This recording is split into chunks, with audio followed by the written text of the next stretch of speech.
Hello and welcome to the Bike Show. We're all excited this week because we're going to concentrate on one particular model. Although I say we're excited, have you seen the state of this bloke? It's like a kid with sweets. Yeah, like an 8-pound bag of sweets.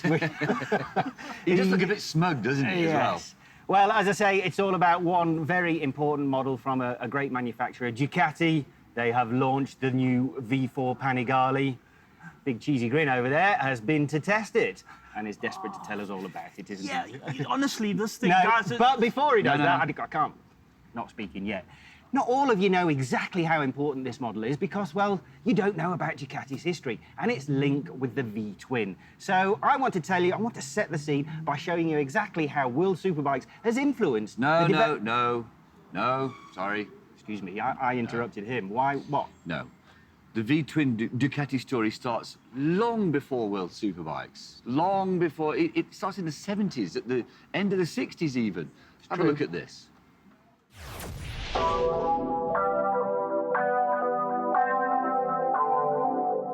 Ducati built its reputation on single-cylinder engines, the largest of which was 450cc. By 1970, Ducati realized that the market for large-capacity bikes was growing, thanks in part to the rise of the Japanese 750cc bikes coming out at that time. Fabio Taglioni, chief engineer at Ducati, started work on a V-twin engine in March 1970. By July, they had a running engine, and by August, there was a complete motorcycle. In June 1971, the Ducati 750 GT was introduced, and the V-twin Ducati as we know it today was born. It wasn't a superbike by any stretch of the imagination, but it was fast, Italian, and very sexy. The Ducati V-twin really came of age after Paul Smart won the 200-mile race at Imola in 1972 on a race-prepared 750S, which was introduced in 1972 as a factory cafe racer version of the GT.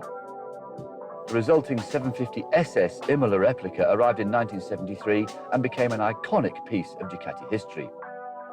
In 1974, the 860 GT arrived with angular styling of crankcases and bodywork by Giugiaro of car design fame. In 1975 came the 900 SS with square engine cases, and the last of the bevel drive V-twins, the Hellwood replica, arrived in 1979. From 1980, Ducati introduced the belt drive 500cc Panther engine, and it is from this engine that all modern Ducati V-twins are descended. Okay, that's great, fellas, but listen... No, I'm not listening yet. Sorry. There's more to watch. Still not. Check this out.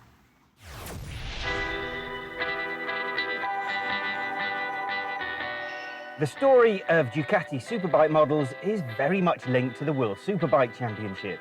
That began way back in 1988, and unlike MotoGP, which features prototype bikes, World Superbikes was for production-based bikes. You could have a 1-litre V-twin or a 750cc 4-cylinder engine. Ducati's entry into this first championship was the 851, and at the very first race meeting it lost to a bimotor in the first heat and then won with Lucinelli in the second. His results from both races meant he secured the overall win, and so Ducati had effectively won the first ever World Superbike race weekend. It was a sign of things to come. In 1991, Raymond Roche took the 851 to Ducati's first World Superbike title. The 851 then eventually morphed into the 888 in 1992 to reflect Ducati's next 2 championships, which came via American Doug Poland.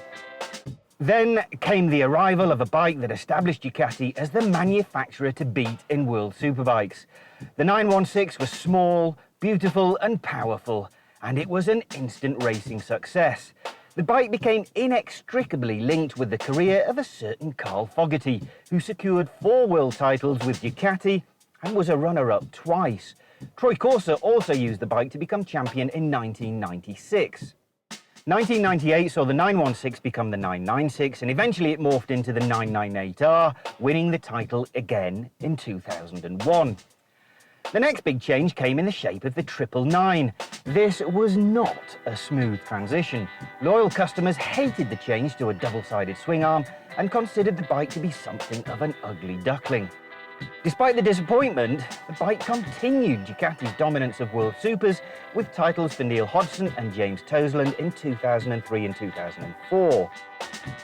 Bayliss was back in World Supers in 2006, and he used the 999 to secure his second title in 2008.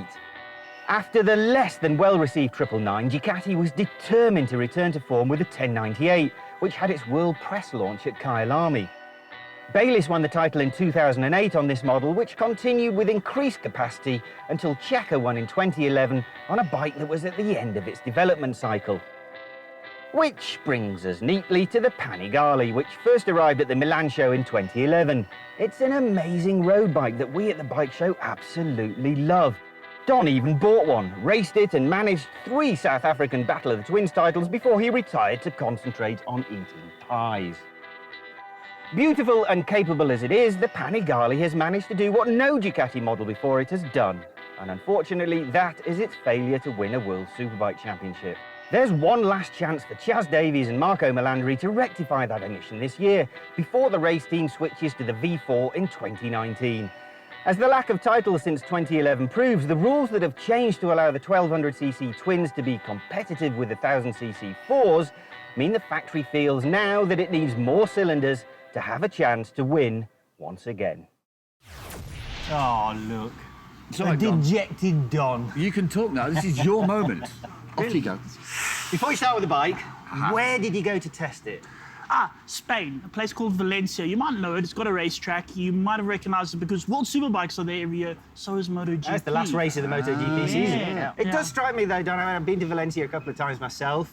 Amazing for spectators because it's basically a stadium. They've managed to get a track in a stadium. Sort of like, it looks a bit like a gladiator arena kind of thing, except they've somehow folded 4 kilometres of racetrack in there. And that's possibly the problem, is that it's very busy. And it's not great for if you want to test the speed of a bike. I know, it's sort of weird. Okay, this Panigale V4, 214 horsepower. I mean, it's the most of any production sort of superbike.